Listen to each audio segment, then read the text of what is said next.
지난주까지 우리 성경대로라는 주제를 가지고 이렇게 설교를 나눴었잖아요. 근데 이제 오늘부터 우리 2월 달 보니까 2월 달이 일수가 짧은데 이번에 주일이 5개가 있더군요. 그래서 지금 우리 교회에서 성경 통독하고 있는 순서가 창세기를 지나서 출애굽기 후반부를 읽고 있는데 이번 3월 달에 보면 레위기, 민수기, 그 신명기 앞부분까지 살짝 읽게 되거든요. 읽으면서 이 지금 읽는 이 성경 통독 안에서 좀 본문을 정해서 나누면 좋겠다라는 생각을 들어서 오늘은 창세기, 다음 주는 출애굽기, 그다음 주 레위기, 민수기, 신명기에서 제가 한 구절씩 뽑아가지고 여전히 함께 하시는 하나님이라는 이 주제를 가지고 말씀을 나누고자 합니다. 오늘은 이게 첫째 날이죠. 우리 창세기 16장 6절에서 14절 말씀을 가지고 하나님은 사람을 먼저 보십니다라는 제목으로 은혜를 나누고자 합니다. 요 설교 제목으로 좌우에 계신 분들 한번 축복하면서 할까요? 하나님이 당신을 보고 계십니다. 인사합시다. 시작. 하나님이 당신을 보고 계십니다. 예, 예. 예. 여러분, 우리 하나님은 무엇에 관심이 있으실까요?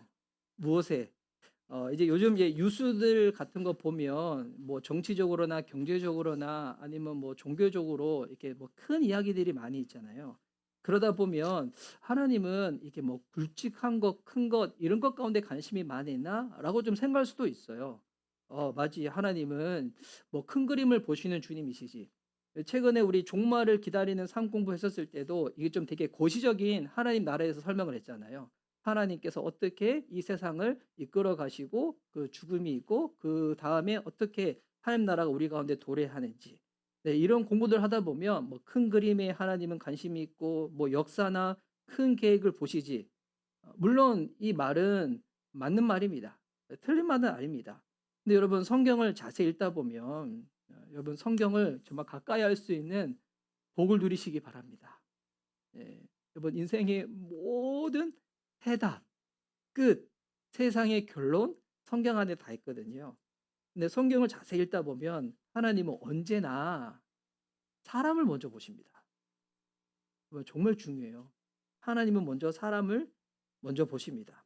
오늘 본문에 나오는 하갈, 뭐 하갈 이름은 들어보셨을 거예요. 성경을 좀 읽어보신 분들은. 근데 이 하갈이라는 인물은 성경의 약속의 중심 인물도 아니고요. 뭐 선택받은 족장도 아니고요. 믿음의 주인공도 아니에요. 심지어 이름조차도 중요하지 않는 그냥 여자 종이에요. 슬레이브. 이것뿐이에요. 그런데 오늘 이 본문을 보면 창세기 16장에서 가장 분명하게 하나님을 만난 사람이 하갈입니다. 여러분 지난주에 제가 그 나눔했던 거 기억나시나요? 제가 믿는 믿음이 있다고. 어떤 사람이든 정말 하나님을 만나면 내 인생은 변화되기 시작합니다. 사람들마다 속도의 차이는 있지만 정말 하나님을 만나면 달라질 수밖에 없어요. 근데 창세기 16장에서 누가 하나님 만난 거예요? 중요하지도 않은 인물인 하갈이 하나님을 만났어요. 그럼 이런 질문이 생길 수 있거든요.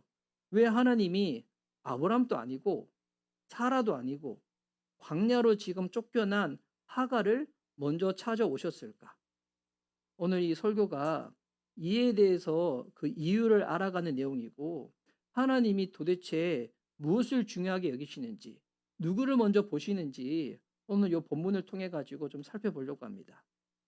오늘 여러분이 또 오늘 설교도 좀 잘 이해할 수 있도록 제가 PPT로 좀 준비했는데요. 우리 하나님은 먼저 누구를 보시냐면 문제를 만든 사람이 아니라 고통을 받는 사람을 먼저 보십니다. 고통을 받는 사람을. 저는 이 성경을 또 읽고 왔고 준비하다 보니까 이 맥락을 알고 있는데 모르시는 분들 위해서 잠깐 설명드리면 지금 아브라함이 가나안에서 산 지 10년이 지났어요. 아브라함은 하나님께로부터 약속을 받았거든요. 아브라함이 어떤 약속 받았어요? 우리 청소년들 한번 알아보자. 아브라함이 하나님께 받은 약속. 너 유명해질 거야. 너 돈 많이 벌 거야. 너 잘생겨질 거야. 아니지 어떤 약속? 맞아. 야, 역시 이제 만미가 이걸 많이 알아. 예. 아브라함은 많은 자손, 큰 민족을 이루겠다는 약속을 받았거든요. 그러면 큰 민족을 이루려면 자식이 많아야 되잖아요. 근데 자식이 집 있었는가? 여기 16장 1절에 보니까 사레는 아직 아이가 없었다는 거예요. 자식이 없었다는 거예요. 약속은 받았는데 현실에는 아무런 일이 없다. 그런데 이게 한 해, 두 해도 아니고 10년이 지나가 버린 거예요. 그러면 사람이 어떤 마음 들까요? 예. '아 이거 그냥 약속만 받았지 그냥 이루어지지 않는 일인가? 불가능한 일인가?' 그러니까 약간 성격적으로 저 같은 사람들은 그럴 거예요. '아 맞아. 뭐 나 같은 게 무슨 하나님께 뭐 쓰임 받는다고. 뭐 하나님의 약속은 그냥 유명하고 뛰어난 사람들만 쓰임 받지.' 이런 사람들이 있는 반면에 이게 머리가 야가 빠진 사람들은 '아 이거는 약속이 이루어지기 위해서는 내가 무언가 해야 돼.' 요렇게 머리를 먼저 장기를 먼저 굴리는 타입들이 있거든요. 그러니까 이 사레와 아브람, 이 사레가 나중에는 사라가 되죠, 이름이 바뀌어서. 이 사라와 아브라함은 약속은 받았는데 10년이 지나도 자식이 없으니까 어떻게 하냐면 자기 방식대로 요 문제를 해결하려고 합니다. 그러니까 인간적인 방식으로 문제를 해결하려고 하는 거예요. 그 방식이 뭐냐면 사레의 요종인 하갈을 통해 가지고 남편이랑 잠자리를 갖게 해 가지고 아이를 갖게 만드는 거예요. 그러면 그 결과 어떻게 됐는가? 가장 약한 사람인 사라의 종인 하갈이 모든 부담감을 가지고 앉게 되는 거예요. 이 사라 같은 경우에 만약에 신분 상승의 욕구가 있었으면 이 기회를 가지고 막 이렇게 이용했겠죠. 예. 우리나라 영화 중에 고전 중에서 김기영 감독이 만든 영화 하녀라는 작품이 있거든요. 이게 시네필들은 이거 좀 보셨을 거야. 근데 보면 이 전형적인 이 클리셰가 있죠. 보면 뭐 드라마나 영화 같은 데 보면 그 집에 가정부로 왔다가 보니까 남편을 유혹해 가지고 그래 가지고 막 이렇게 해서 신분 상승을 요구하는. 근데 보니 하갈은 약간 그런 것도 없었던 것 같아요. 그냥 자신이 이 모든 부담감을 떠안고 고통을 당하게 되거든요. 여기서 자세히 보세요. 지금 문제의 원인은 누가 일으켰어요? 아브라함과 사라가 일으켰죠. 네. 흔히 말하는 믿음의 사람, 약속의 사람들이 문제를 일으켰어요. 근데 고통은 누가 받고 있어요? 하갈이 받고 있어요. 네. 우리가 이 세상 바라보면서 가끔씩 그러잖아요. 뭐 이렇게 믿는 자들이 세상을 바라보며 막 이렇게 어 욕할 때가 있어요. 근데 이제 성경에 보면 항상 믿음의 사람이 믿음 가운데 바로 서 있지 않으면 믿음의 사람 주변 사람들이 고통을 당해요. 하글도 그렇고 요나 보세요. 요나가 하나님 말씀에 불순종해 가지고 다시스로 가려고 스페인 가려고 그 배에 탔더니 그 배에 있는 사람들이 요나의 불순종 때문에 고통을 당하게 되죠. 예. 요 믿음의 사람이 순종하지 않을 때 우리가 하나님의 거룩하심과 온전하심을 따라 살아가지 않음으로 말미암아 세상에 이런 문제들이 파생되어지는 거예요. 그래서 세상 보면서 욕할 필요가 없어요. 먼저 뭐부터 해야 될까요? 회개부터 해야 돼요. 예. 믿음의 사람들이 저도 뉴스 볼 때마다 안타까울 때가 많이 있는데 안타까운 마음보다 더 깊게 들어가야 될 것은 뭐냐면 '나는 과연 하나님이 내게 말씀하신 바대로 그렇게 순종하며 살아가고 있는가?' 그렇지 않는 모습 많거든요. 회개해야죠. 그래서 이 고통은 하갈이 받게 되었습니다. 그래서 이 하갈이 광야로 도망가게 되었어요. 이게 6 절에 있는 말씀이에요. 다시 한번 읽어 볼게요. 예 6절 말씀. PPT가 있죠. 아브라함이 사레에게 말하였다. 여보, 당신의 종이 당신 마음대로 할 수 있지 않소. 당신이 좋을 대로 그에게 하기 바라오. 사레가 하갈을 학대하니 하갈이 사레 앞에서 도망하였다. 하갈이 도망갔습니다. 가장 약한 사람. 그런데 이 도망친 하갈에게 누가 찾아오는가? 이 7절 말씀인데요. 7절 말씀은 같이 한번 읽어볼까요? 다시. 자, 시작. 주님의 천사가 사막에 있는 샘 곁에서 하갈을 만났다. 그 샘은 수르러 가는 길 옆에 있다. 여러분, 하나님의 천사. 이 구약에서는 하나님이 사람들을 만날 때 하나님의 천사로 표현되어지거든요. 지금 하나님이 하갈에게 찾아오신 거예요. 하나님은 회의실이 아니라 광야에서 그리고 힘 있는 사람이 아니라 도망친 이 여종을 찾아오신 거예요. 우리는 가끔 이렇게 말할 때가 있어요. 무언가 내 상황이 내 어려울 때 '내가 뭘 잘못했지? 왜 일이 이렇게 꼬였지? 나한테 문제가 있나?' 아니면 누구한테 투사를 하든지. 근데 하나님이 하갈을 만나서 뭐라고 말씀하시냐면 그런 내용을 묻지 않으세요. 그냥 찾아가시는 거예요. 네가 뭘 잘못했는지 먼저 확인하고 이것 가운데서 이렇게 주님은 먼저 따져 묻지 않으시는 거예요. 그냥 찾아가세요. 우리도 도망치고 싶고 도피하고 회피하고 싶은 우리의 삶의 자리가 있지 않습니까? 예. 부모도 그렇고 직장인도 그렇고 뭐 청소년도 그렇고 아이들도 그래요. 도망하고 싶은, 그만하고 싶잖아요. 지쳤잖아요. 못 해 먹겠잖아요. 예. 오늘 또 이렇게 청주 산해교회 이야기를 하면 우리 두 남매의 아버지인 우리 안국철 목사님이 처음에 개척하고 교회가 세워지려면 교회가 세워지려면 결코 목사님 사모님만으로 세워지지 않습니다. 같이 동역자가 있어야 돼요, 교회 안에서. 근데 동역자를 세우려고 하는데 교회 있는 사람들이 다 보니까 이렇게 알코올 중독자들, 교도소 왔다 갔다 하신 분들, 하도 어려운 분들이 많이 있는 거예요. 예. 아니면 뭐 삶의 이 얼음에 너무 막 이게 눌려 있고. 그때 안국철 목사님이 가장 많이 들었던 이야기가 있대요. 세 마디. 아파요. 못해요. 힘들어요. 예. 그 얘기를 제일 많이 들었대요. 아파요. 못해요. 힘들어요. 여기에도 그런 분을 계실 수 있어요. 아파요. 못하겠어요. 나 힘든데요. 그런데 그 순간에 그 자리가 하나님이 찾아오시는 자리. 여기 아픈 분들 계신가요? 예, 못하겠다고 생각하는 분 계세요? 힘든 분 계세요? 그만하고 싶고 이 정도면 다 했지. 예, 지칠 대로 지친 사람들. 근데 그 자리에 하나님이 찾아오시는 거예요.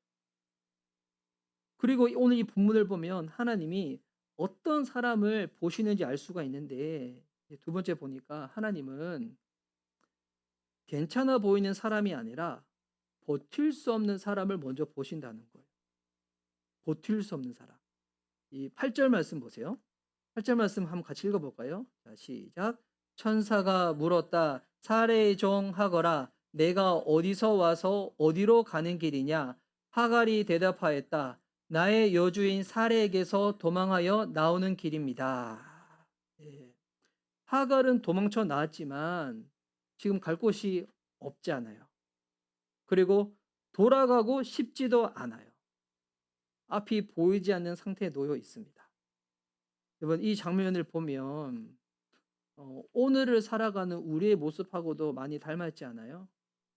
신앙적으로 아니면 사역적으로 뭐 가정적으로 뭐 교회적으로도 그런 것 같아요.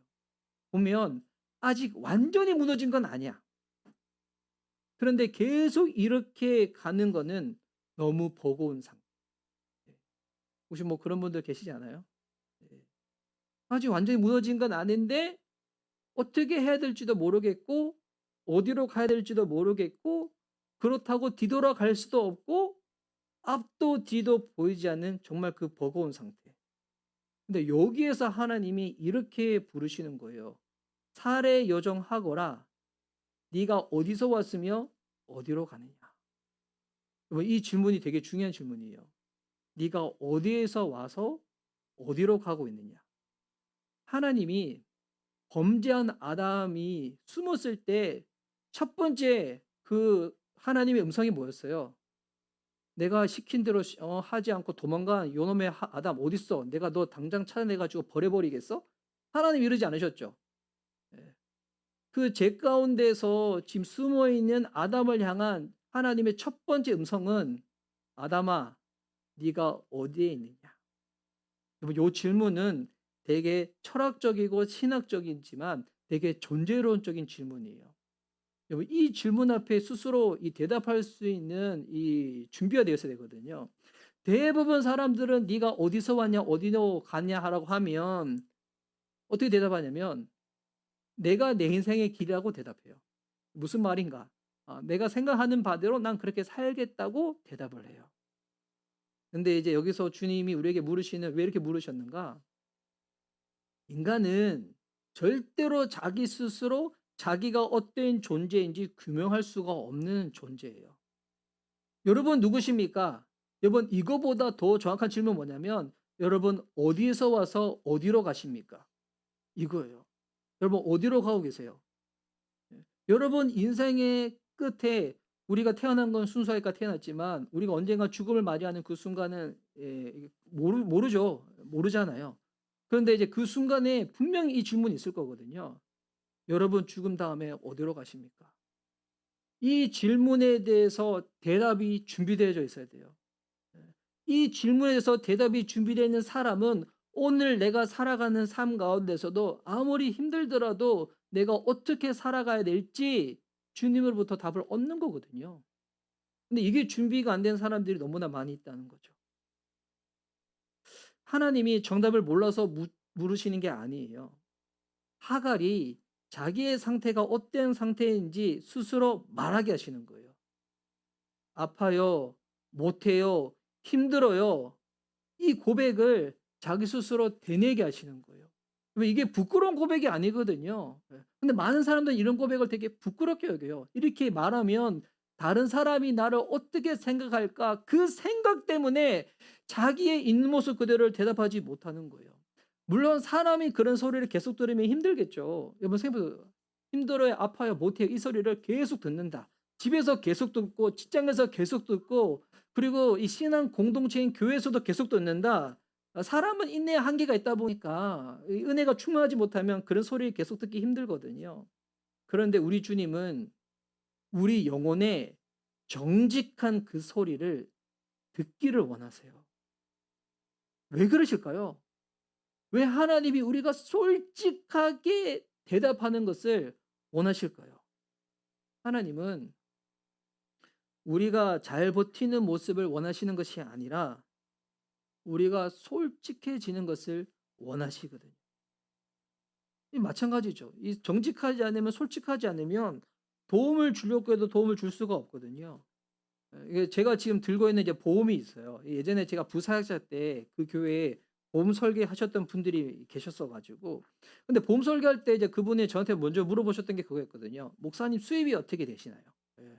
왜냐면 제 수입을 알아야지 그분이 여러 가지 옵션을 쭉 주고 난 다음에 알려줬었거든요. 목사님 정도 수입이면 요 정도는 너무 부담스럽고 이 정도는 너무 약하고 요 정도면 괜찮을 것 같다고 그분을 권면해 주시고 결국 선택은 제가 하는 거지만 근데 이제 제가 얼마 버는지 제가 이거를 정직하게 얘기하지 아니하고 제가 얼마 번다 얘기하면 부끄러울까 봐 뻥 튀겨서 얘기하면 제가 너무 부담스럽게 딱 할 수밖에 없잖아요. 보험 설계 받는 것도 그렇고 우리 청소년들 학원 다닐 때 학원에서 요즘 그냥 안 가죠. 뭐 해요? 시험 치지 않아요? 시험 쳐서 맞죠? 정확하게 내가 영어나 수학의 실력이 어느 정도인지 알아야지 거기에 맞춰 가지고 도움을 줄 수 있지. 내가 실력이 안 되는데 너무 높은 거 하면 또 부담스럽고 실력이 이만큼 되는데 너무 낮은 거 하면 재미가 없고 그러잖아요. 예. 병원에서 진단받을 때도 마찬가지예요. 이게 사람들이 제일 정직해지는 순간을 보니까 신앙이 없더라도 제일 정직해지는 순간 의사 선생님 앞에 만났을 때. 이야 그때는 평소에 말 없는 분들도 고침받고 싶어 가지고 정말 있는 걸 다 얘기하더군요. 예. 그러니까 누군가한테 도움을 받고 싶으면 솔직하게 이야기를 해야 되는 거죠. 영적인 부분도 마찬가지입니다. 내 신앙이 도움받고 싶으면 낫고 싶으면 회복하고 싶으면 정직하게 얘기하는 게 첫 번째예요. 정직하게 얘기하는 게. 내가 정말 하나님을 인격적으로 지금 만났는가에 대해서 본인이 스스로 고백하는 것은 정말 용기 있는 신앙이거든요. 근데 이제 모태신앙들이 그런 거 되게 속잖아요. 교회 생활 오래 하신 분들이 그런 거 속잖아요. 그냥 교회 생활을 오래 한 거지 정말 하나님을 만난 사람들은 행동 양식, 가치관, 세계관인 뭐 좀 어려운 얘기지만 정말 인생이 한꺼번에 완전히 다 바뀌는 건 아니지만 중심은 확실히 바뀌어요. 내가 절대로 그렇게 살면 안 돼. 이렇게 사는 것이 맞는 거야. 중심은 확실히 바뀌거든요. 그런데 교회 생활을 오래 한 것을 하나님 만났다고 착각하는 사람들은 내가 하나님을 아직 인격적으로 만나지 못한 것을 고백하는 것을 되게 두렵게 생각해요. 그러면 도움받을 수 없어요. 그러면 나을 수가 없어요. 우리 신앙이 누수되는 것. 내 신앙이 지금 누수되는 거 확인하는 방법 되게 쉬워요. 내가 지금 돈을 어떻게 사용하고 있는지, 시간을 어떻게 사용하고 있는지, 하나님이 내게 주신 재능이 있는데, 은사가 있는데 이것을 어떻게 사용하고 있는지 요거 한번 살펴보면 되거든요. 여러분 이 모든 것들 왜 하나님이 이런 부분들을 우리 가운데 정직하게 나눠 주기를 원하실까요? 이게 대그룹에서 힘들면 1대1이든 소그룹이든 그 안에서도 나눠 줘야 되겠죠. 이 이유는 분명해요. 망신 주고 창피 주기 위함이 아니에요. 고치기 위해서, 회복하시기 위해서 그러신 거예요. 내가 아직은 살만하다고 여기니까 나누지 못하는 거거든요. 그래서 소망하는 바가 있습니다. 우리 교회 공동체도 완벽하지는 않지만 처음부터 그렇게 되기는 쉽지 않겠지만 어떤 내 안에 있는 아픔과 상처와 실수를 나누더라도 정죄받지 않고 판단받지 않고 보호받고 안전하게 보호받을 수 있는 그런 공동체가 앞으로 우리 청소년부가 되어지고 할렐루야. 청소년부 그럴 수 있거든요. 이 부모와의 관계 가운데서 어렸을부터 이 되게 건강하게 자란 친구들 같은 경우는 자기 이야기를 부모님한테 잘하는 친구들이 있지만 근데 그게 건강한 이 애착 관계가 되지 않는 사람들은 부모님한테 진짜 자기 얘기를 잘 못하는 사람들이 있어요. 근데 그럴 때 앞으로 우리 선생님과 목사님의 도움을 받아서 청소년부에서 자기의 솔직한 이야기를 나눌 수 있는 거예요.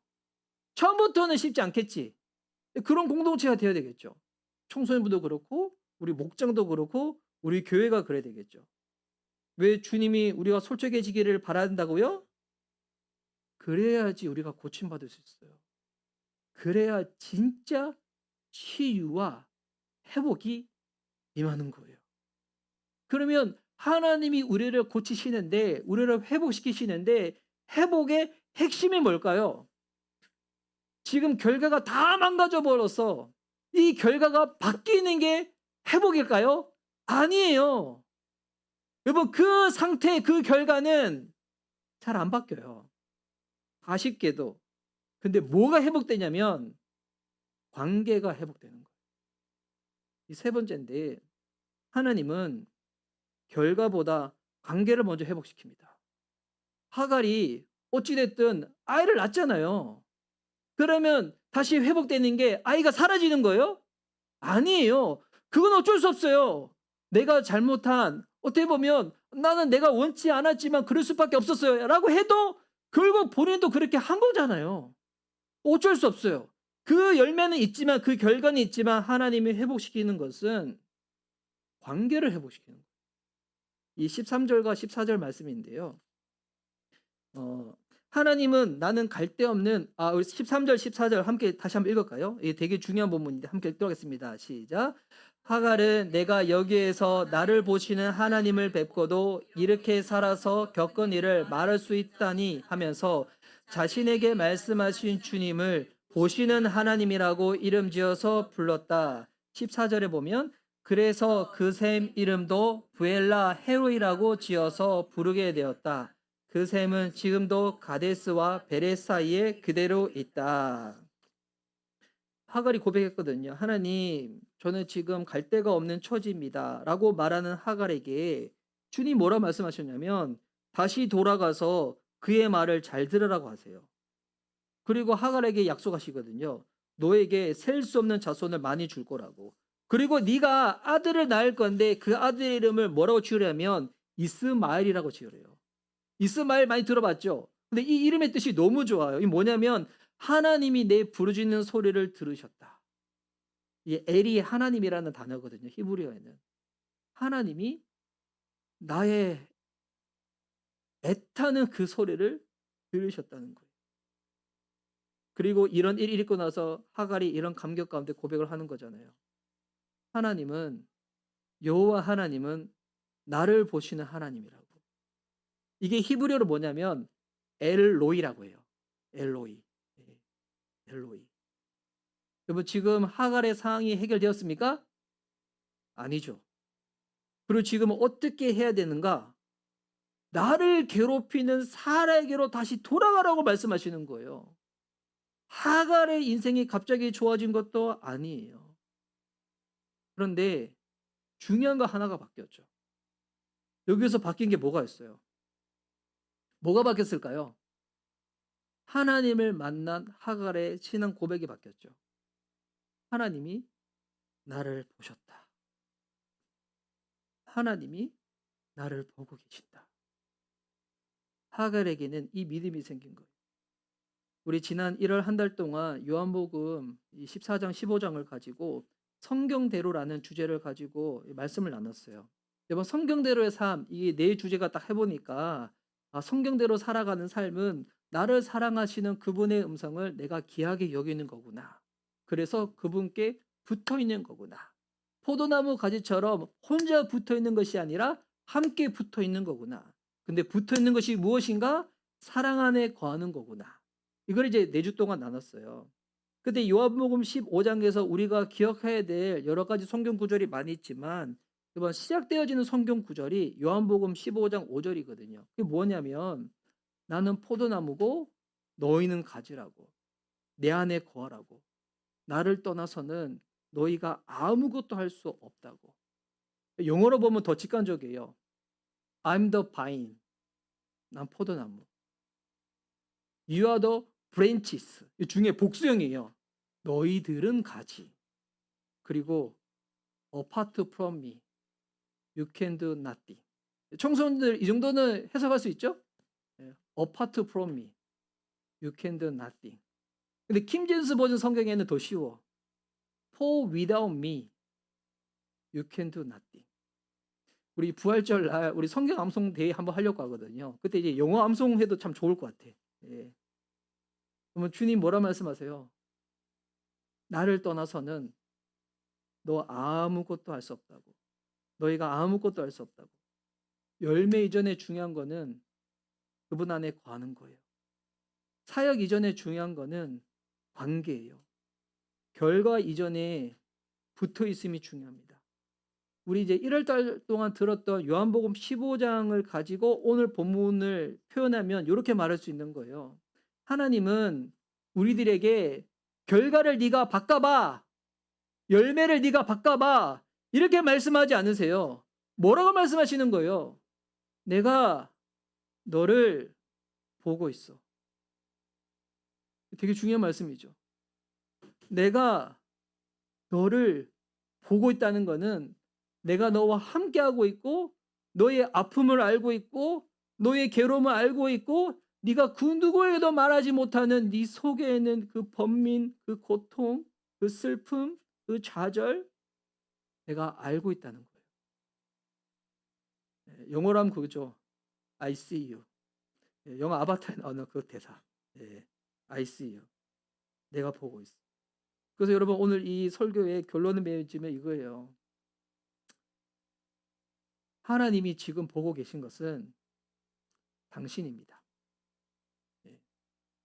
하나님은 여기 계신 분들을 보고 계세요. 여기 계신 분들 중에서 신앙의 정도도 다르고 그리고 아직 신앙이 없더라도 우리 아까 신앙식 목자님 처음에 찬양 인도하시면서 안내 멘트 하신 것처럼 부모에 이끌려서 오는 친구들도 있을 것이고 아니면 아직 신앙은 없지만 습관적으로 오신 분도 있으실 것이고 근데 주님은 야 네가 믿음이 더 자라야 돼 라고 말씀하시지 않으시고 뭐라고 말씀하시는가? 나 알고 있어. 그럼에도 나는 너를 보고 있어. 하나님은 지금 그 어떤 것보다도 여러분에게 관심이 있습니다. 또 정확하게는 당신에게 관심이 있습니다. 우리가 그러잖아요.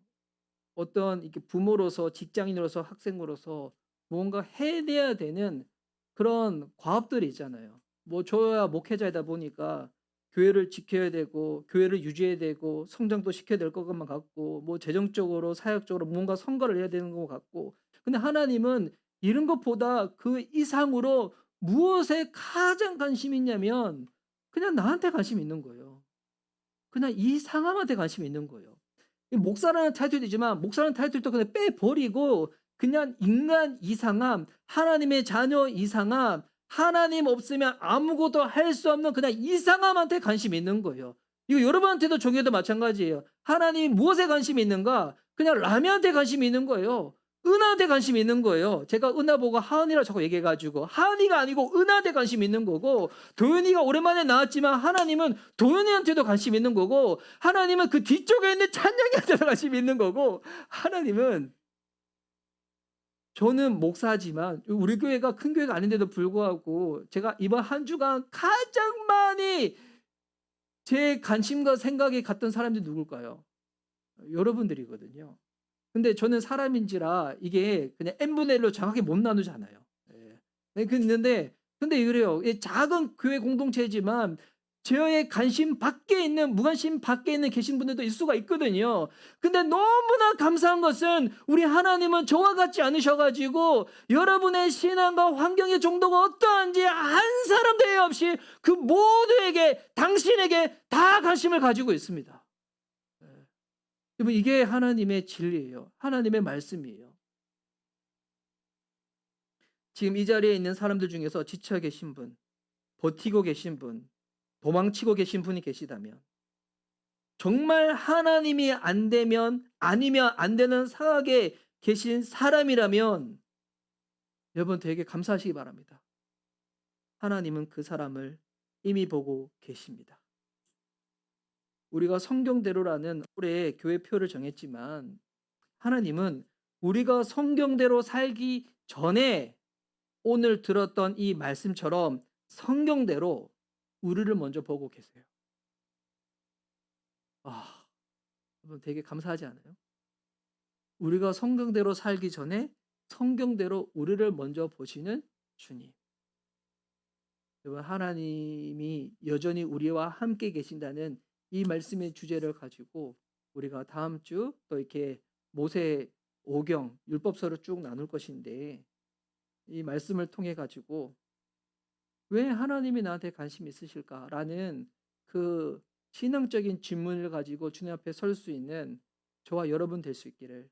그래서 모두가 그 하나님을 만나고 주 안에 거하고 주님으로 말미암아 살아갈 수 있는 우리 사랑하는 성도님들 될 수 있기를 예수님의 이름으로 축복합니다. 아멘. 우리 찬양하도록 하겠습니다.